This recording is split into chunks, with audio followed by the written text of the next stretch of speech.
You've just got a match on Tinder, or maybe you got her number in person, and immediately she starts texting you. And when you go and say, hey, we should meet up this weekend, she says, well, things are super hectic this weekend, but we can hang out sometime. So you send her another follow-up text to see what's up, and she never responds. Well, if this has ever happened to you, I'm going to explain exactly why texting and talking too much in the beginning really hurts your chances for it to go further, or even ever meeting her in person.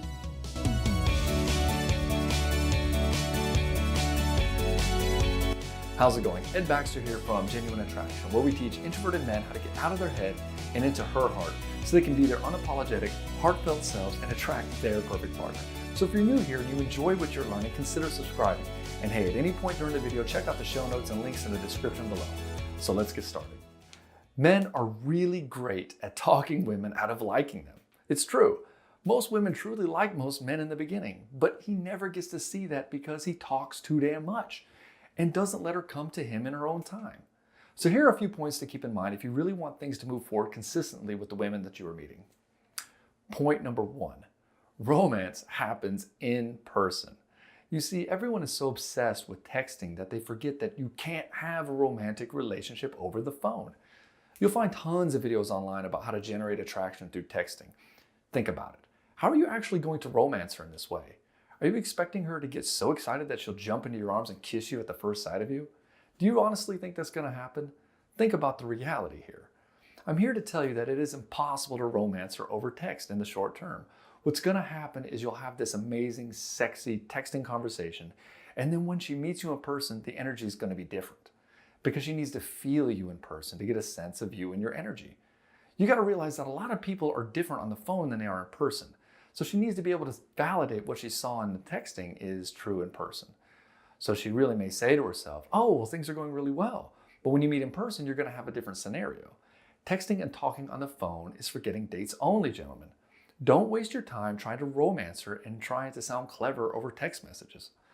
Not one person has ever held hands or kissed a woman over a text message, and no emotes don't count. Romance happens in person, which brings up my second point. Point number 2, what happens on the phone doesn't count in real life. You see, the phone is a safe place for her to have fun with you.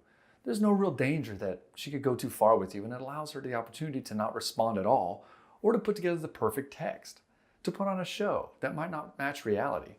And you're doing the same thing, by the way. And that's the real kicker. What happens on the phone doesn't happen in real life. She can't feel your energy, feel your body language, or the tonality of your voice. She can't feel the real you. And so whatever relationship you might think you have remains in a fantasy digital world. There's too much physical distance and a lot of fake digital closeness.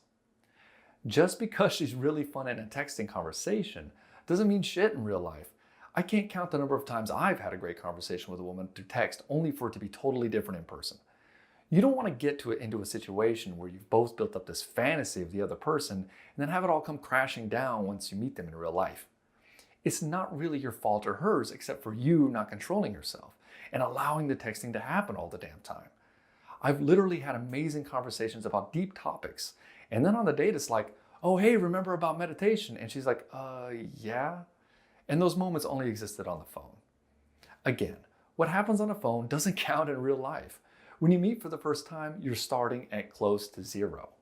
Point number 3, if you're texting her constantly, she can't wonder about you. If she can't wonder about you, she won't be able to fantasize about how great you possibly are. This works against you when you're constantly texting her.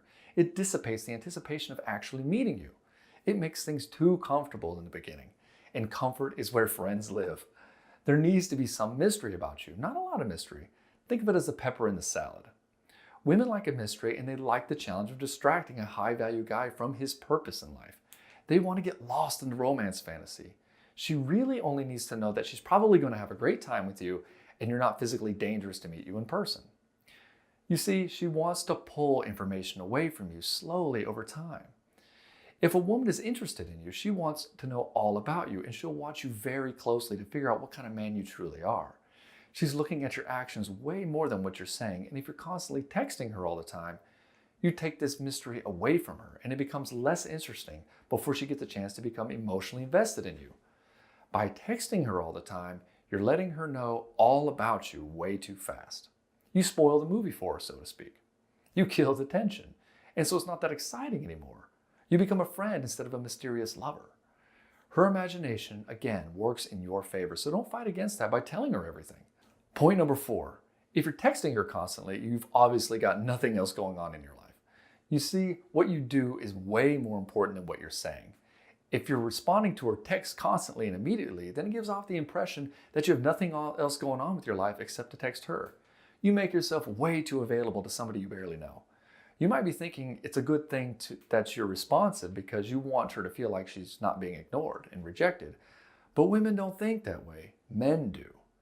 That's not how she works, you see. She needs to feel that you've got important things going on and that you're not so damn concerned about her feelings because you hardly know each other. Remember point number 1, romance and getting to know her happens in person? I know that you want to demonstrate that you're a nice guy, but she needs to feel that you have the strength to resist her if necessary, and that you have things going on in your life. That just because this new woman shows up, you're not going to drop everything you're doing just to have a chance to be with her. When you respond and text her constantly, it feels like you've already committed to her. If you're too accommodating or available to her, she will feel that if she wanted, she could take advantage of you. And many women do. Why would you already be sold on somebody you barely know? When you're constantly texting her immediately and not showing that you have more important things going on in your life than texting an attractive acquaintance, which really is all she is at this point, you put her on a pedestal. She doesn't want this. She wants to feel that you are at least on her level, and preferably slightly above, because everybody wants to date up, but not so far up that they feel like they'll lose the person at any moment if something better comes along. And the final point on texting constantly is if she can feel that you need to be constantly validated, that she needs to demonstrate constantly that she still likes you, it feels emotionally draining and repulsive to her. This shows her how insecure you are. Just assume she likes you and ignore your insecurities to the best of your ability. Point number 5, the phone is for getting dates only. Look, I know you're excited to be getting some attention from her, and you love that she seems to be into you, but if you spend all your time texting her, you're not dating her. You literally only have a phone buddy. If you're texting her, you're not romancing her. There are a lot of things that can go wrong with texting her constantly, like saying something stupid when you're trying to be funny or dissipating the anticipation that she might have and destroying her ability to let her imagination go wild or her friends to convince her to go out with you. You don't need to show a million reasons why she should go out on a date with you. It's best to use the phone only to get dates quickly. The phone only needs to be used as a tool to set up a date. Again, this prevents you from doing something dopey and allows her the space to get to think about you and to come to you in her own time with no pressure. If you remember that what happens on the phone doesn't count in person, then you have a much better chance of her showing up on the date and allowing her to feel your energy and to not be surprised when your texting personality doesn't match your real self. Allow her the space to come to you in her own time again. If you want to learn exactly how you should be texting and what you should be doing right now to maximize your chances of getting her off the phone and getting her sitting across from you at the table in that restaurant, check out the Shy Guy's Guide to the Unapologetic Self, link below. This video is a small excerpt from Step 7 Genuine Words of this program. If this looks interesting to you, again, check out the link below and schedule a quick call with me about how you can be part of this program so I can help you drop your shyness confusion and find your perfect partner. Thanks for watching. Don't forget to subscribe, and remember, stay unapologetically you.